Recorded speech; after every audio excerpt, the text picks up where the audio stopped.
हरे कृष्णा। आप सभी भक्तों का बहुत बहुत हार्दिक स्वागत है। तो आज हम पुरुषोत्तम मास के शुक्ल पक्ष में पड़ने वाली एकादशी, जिसे पद्मिनी एकादशी कहते हैं, इसके बारे में हम चर्चा करेंगे। पुरुषोत्तम मास मतलब अधिक मास, अधिक मास मतलब अधिक एकादशी, और अधिक एकादशी मतलब अधिक कृपा। तो ये जो महीना है ये अधिक कृपा देने का महीना है। और इस एकादशी की कथा स्कंद पुराण में आती है, जहां पर शुद्ध गोस्वामी युधिष्ठिर महाराज और श्री कृष्ण के बीच के संवाद के बारे में हमें बता रहे हैं। एक बार की बात है कि युधिष्ठिर महाराज श्री कृष्ण के पास जाते हैं और उन्हें कहते हैं कि हे श्री कृष्ण, हे जनार्दन, आप मुझे बताइए कि अधिक मास के शुक्ल पक्ष में पड़ने वाली एकादशी का क्या नाम है। किस प्रकार से सख्ती से इस एकादशी व्रत का मैं पालन कर सकता हूं, और क्या इस एकादशी की कथा है, क्या इस एकादशी की महिमा है। युधिष्ठिर महाराज के इस प्रश्न को सुनकर श्री कृष्ण अति प्रसन्न होते हैं और श्री कृष्ण युधिष्ठिर महाराज को कहते हैं कि ये जो एकादशी है इसकी प्रशंसा सभी शास्त्रों में की गई है। ये मंगल प्रदान करने वाली है, ऑस्पिशियसनेस देने वाली है। जो भी सौभाग्यशाली जीव इस एकादशी का दृढ़ता पूर्वक पालन करता है वह निश्चित रूप से मेरे धाम को लौटता है। इस एकादशी में इतना बल है कि सभी पापों को उस प्रकार खत्म कर सकती है जैसे मैं सभी पापों को खत्म करने में सक्षम हूं। ब्रह्मा जी भी इस एकादशी का पूरी तरीके से वर्णन नहीं कर सकते। युधिष्ठिर महाराज के इन प्रश्नों को सुनकर श्री कृष्ण युधिष्ठिर महाराज को इस व्रत का पालन करने की विधि बताते हैं। श्री कृष्ण कहते हैं, मैं आपको बताने जा रहा हूं इस व्रत की विधि, आप ध्यान पूर्वक इसका श्रवण कीजिएगा। इस व्रत में हर भक्त को अपनी क्षमता के अनुसार भगवान की सेवा करनी चाहिए। सबसे पहले उसे भगवान के अर्चा विग्रह की पूजा करनी चाहिए, उनका श्रृंगार करना चाहिए, उनकी सेवा करनी चाहिए गंध, पुष्प, धूप, दीप और नैवेद्य के साथ। भगवान के सामने नृत्य करना चाहिए और कीर्तन करना चाहिए। इस एकादशी तिथि पे किसी भी प्रकार की प्रजल्पा मतलब ऐसे वाक्य जो कि भगवान की कथा से संबंधित, भगवान के नाम से संबंधित नहीं है, ऐसे शब्द नहीं बोलने चाहिए। सत्य बोलना चाहिए, किसी की भी निंदा नहीं करनी चाहिए, और सबसे महत्वपूर्ण वैष्णवों से हरि कथा श्रवण करनी चाहिए। भक्तों को इस एकादशी पर निर्जला व्रत का पालन करना चाहिए, और अगर किसी कारण से भक्त निर्जला नहीं कर पाते तो उन्हें थोड़ा जल और दूध ले लेना चाहिए। साथ ही इस एकादशी पे पूरी रात भर जागकर कीर्तन और हरि कथा करना चाहिए। लेकिन ये सभी कार्य भगवान की प्रसन्नता के लिए होने चाहिए। श्री कृष्ण युधिष्ठिर महाराज को आगे बता रहे हैं कि इस एकादशी की कोई तुलना नहीं की जा सकती। इस एकादशी जैसी कोई भी तिथि नहीं है जो उतना लाभ प्रदान कर सकती हो। ये जो एकादशी है ये हर प्रकार के यज्ञ, ज्ञान और तपस्या से अधिक लाभ प्रदान करने वाली है। जो भी भक्त इस एकादशी तिथि का सख्ती से पालन करते हैं उन भक्तों को हर प्रकार के तीर्थ में स्नान करने का, तीर्थ भ्रमण करने का लाभ प्राप्त होता है। श्री कृष्ण इसके बाद युधिष्ठिर महाराज को कह रहे हैं कि पूरी रात्रि जागरण करने के बाद भक्तों को सुबह स्नान करना चाहिए और फिर मेरी पूजा विधि पूर्वक करनी चाहिए। उसके बाद योग्य ब्राह्मणों को और वैष्णवों को प्रसाद खिलाना चाहिए। श्री कृष्ण कह रहे हैं ऐसा करने से वह व्यक्ति जीवन में सफल होगा और मृत्यु के बाद वह मुक्ति का अधिकारी बनेगा। श्री कृष्ण कह रहे हैं इसमें किसी भी प्रकार का कोई संदेह नहीं है। श्री कृष्ण युधिष्ठिर महाराज को कह रहे हैं कि अगर भक्त इस एकादशी का सख्ती से पालन करते हैं तो बाकी 24 एकादशी के बराबर का लाभ उन्हें प्राप्त होगा। श्री कृष्ण युधिष्ठिर महाराज को इस प्रकार कह रहे हैं कि मैंने आपको इस व्रत की विधि के बारे में बताया, अब मैं आपको इस एकादशी की कथा के बारे में बताने जा रहा हूं जो कि मोहित करने वाली है। तो इस कथा का ध्यान पूर्वक श्रवण करना। एक बार की बात है कि पुलत्स्य मुनि इसके बारे में नारद मुनि को बताते हैं। पुलत्स्य मुनि नारद मुनि को इस प्रकार बता रहे हैं कि एक बार की बात है कि मैंने 10 सर वाले रावण को कर्तवीर्य अर्जुन के बंधन से मुक्त किया था। नारद मुनि जब ये सुनते हैं तो उनको समझ नहीं आता और वह अपने मित्र से पूछते हैं कि हे साधुओं में श्रेष्ठ, आप मुझे इसके बारे में बताइए कि किस प्रकार से कर्तवीर्य अर्जुन ने रावण जैसे योद्धा को बंदी बनाया और किस प्रकार वे उनसे युद्ध में जीत पाए। नारद मुनि के प्रश्न को सुनकर पुलत्स्य ऋषि इस प्रकार से कहते हैं कि त्रेता युग में कर्तवीर्य अर्जुन के जो पिता थे उनकी कई हजारों पत्नियां थी, लेकिन उन पत्नियों से कोई भी संतान नहीं थी। इसके लिए उन्होंने बहुत ही तपस्याएं की, यज्ञ किए, देवताओं की, पितरों की पूजा की, लेकिन किसी श्राप के कारण उनके पास कोई संतान नहीं था। और एक राजा का पुत्र ना होना ये उतना ही दुख देने वाला है जैसे एक भूखा व्यक्ति केवल भोजन से ही संतुष्ट हो सकता है, अन्य किसी वस्तु से नहीं। राजा कर्तवीर्य ने फिर ये निश्चित किया कि उनको संतान तो चाहिए और इसके लिए उन्हें ही प्रयास करना पड़ेगा। तो कोपीन धारण करके, जटाएं धारण करके अपना सारा राज्य मंत्रियों को सौंपकर वह वहां से चले गए। राजा कर्तवीर्य के कई पत्नियों में से एक पत्नी जिनका नाम पद्मिनी था, उन्होंने जब यह देखा कि उनके पति इस प्रकार से तपस्या करने के लिए जा रहे हैं तो उन्होंने ये निश्चित किया कि मुझे भी अपने पति के पद चिन्हों पर चलना है। तो रानी पद्मिनी ने भी जो भी राजसी वस्त्र और राजसी आभूषण उन्होंने पहने थे उसे त्याग कर एक सादे से सरल से वस्त्र में आ गई और अपने पति के पद चिन्हों पर चलने लगी। इसके बाद राजा कर्तवीर्य गंधमादन पर्वत पहुंचते हैं, जहां पर भगवान गदाधर के ऊपर वो चिंतन करते हैं, उनसे प्रार्थना करते हैं और 10,000 साल तक कड़ी तपस्या करते हैं भगवान को प्रसन्न करने के लिए। रानी पद्मिनी से अपने पति की ये व्यथा देखी नहीं जा रही थी। उन्होंने सोचा कि मुझे कुछ तो समाधान निकालना है इसका। तो रानी पद्मिनी एक दिन सती अनुसुईया के पास जाती हैं और इस प्रकार से प्रार्थना करने लगती हैं। वे माता अनुसुईया को कहती हैं, हे माता, मेरे प्रिय पति कार्तवीर्य पिछले 10,000 वर्षों से तपस्या कर रही हैं, लेकिन भगवान कृष्ण जो अकेले ही किसी के पिछले पापों और वर्तमान कठिनाइयों को दूर कर सकते हैं, अभी तक उनसे प्रसन्न नहीं हुए हैं।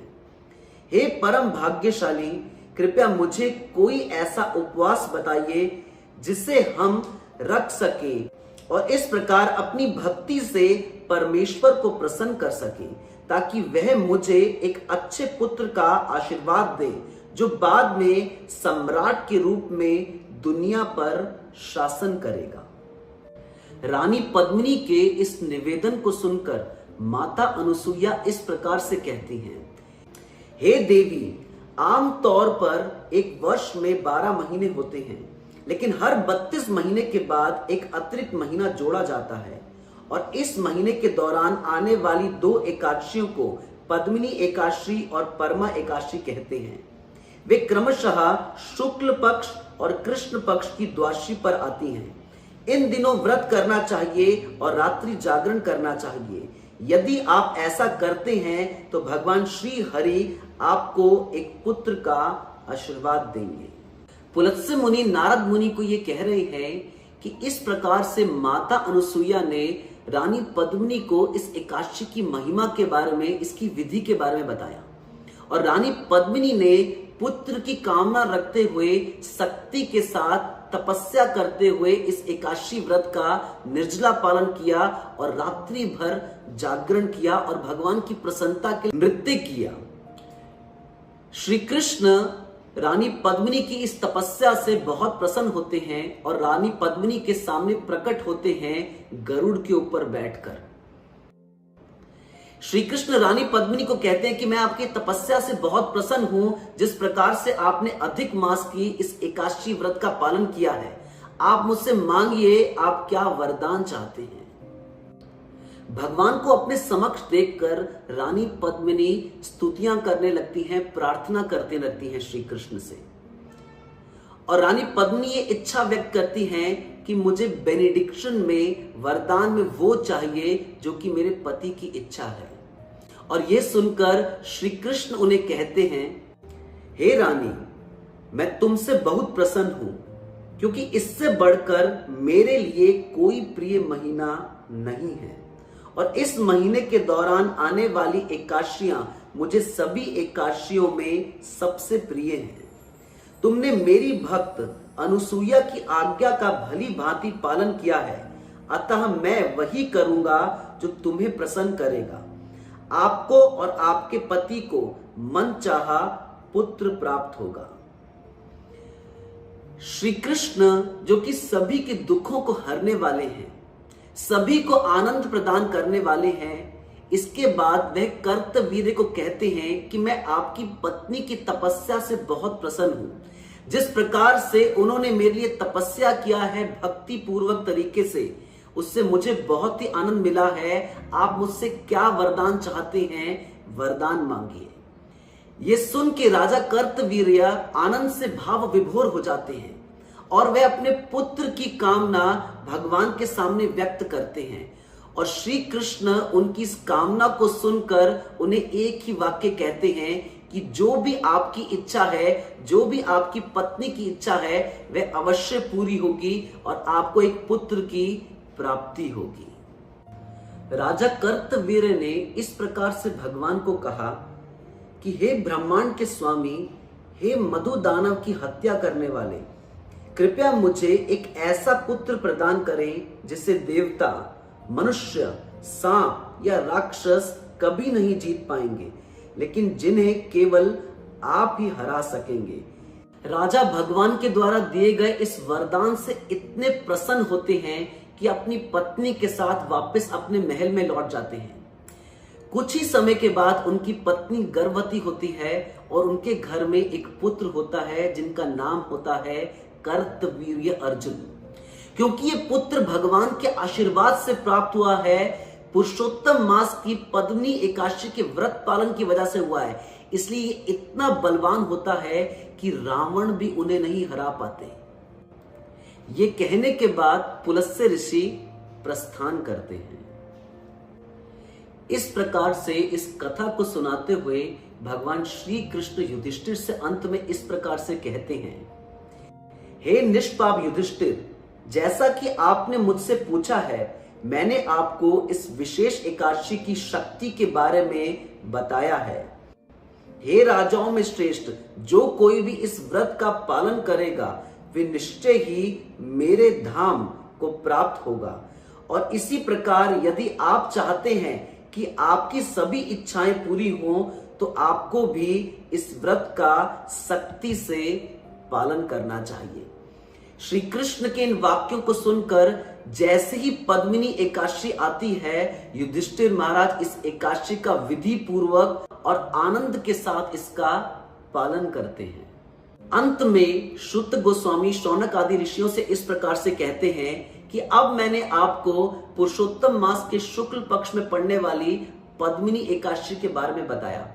अगर आप भी इसका सख्ती से पालन करेंगे तो निश्चित रूप से आपको सभी एकादशियों के समान लाभ प्राप्त होगा। शुत गोस्वामी इस कथा के अंत में इस कथा की फलश्रुति बता रहे हैं। वे कह रहे हैं कि जो भी भक्त इस कथा के बारे में या तो श्रवण करते हैं या फिर पढ़ते हैं, उन्हें महान लाभ प्राप्त होगा और निश्चित रूप से वे भगवान के धाम लौटेंगे।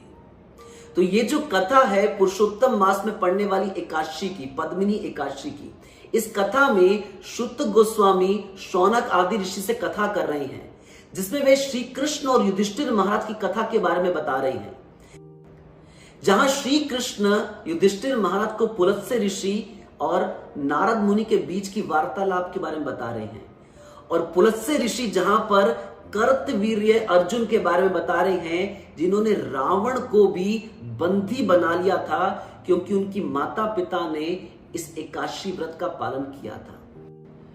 इस कथा से हम ये समझ सकते हैं कि रावण सूचक है काम का, और हम ये समझ सकते हैं कि कर्तवीर्य अर्जुन की माता ने इस एकादशी का पालन किया, इस कारण से कर्तवीर्य अर्जुन रावण को बंदी बना पाए। इसका मतलब यह है कि जो भी भक्त इस एकादशी व्रत का दृढ़ता के साथ, गंभीरता के साथ, भक्ति के साथ पालन करेंगे, वे निश्चित रूप से काम को भी बंदी बना पाएंगे। वह काम जो हम भक्तों को भगवान को समर्पित होने में बाधा बनता है, इस एकादशी व्रत का पालन करके उस काम को भी हम नियंत्रण कर सकते हैं। इसलिए एकादशी का मतलब केवल शरीर की तपस्या नहीं है, फास्टिंग फॉर बॉडी नहीं है। एकादशी का मतलब है fasting for body and feasting for the soul. इसका मतलब इस एकादशी की तिथि पर भी हमें बाकी एकादशियों की तरह बल्कि और अधिक सावधानी के साथ जो भी भक्ति के अनुकूल है उसे अपनाना चाहिए। भक्ति के अनुकूल मतलब वैष्णवों की सेवा करना, वैष्णवों से हरि कथा सुनना, हरि नाम संकीर्तन करना, रात्रि जागरण करना, भगवान के अर्च विग्रह के दर्शन करना, भगवान के सामने कथा कीर्तन नृत्य करना, ये अनुकूल है, इसे अपनाना है। और जो भी प्रतिकूल है मतलब आवश्यकता से अधिक सोना, केवल खाने के बारे में सोचना और खाते रहना, ये जो भक्ति के प्रतिकूल है इसे हमें त्यागना है। विशेष रूप से प्रजल्पा, झूठ बोलना, किसी की निंदा करना, इन सब बुरी आदतों को जो भक्ति के प्रतिकूल है हमें त्याग कर श्री कृष्ण की प्रसन्नता के लिए दृढ़ता पूर्वक, गंभीरता पूर्वक इस पद्मिनी एकादशी का पालन करना है। तो आप सभी भक्तों को पद्मिनी एकादशी की बहुत बहुत शुभकामनाएं। धन्यवाद। हरे कृष्णा।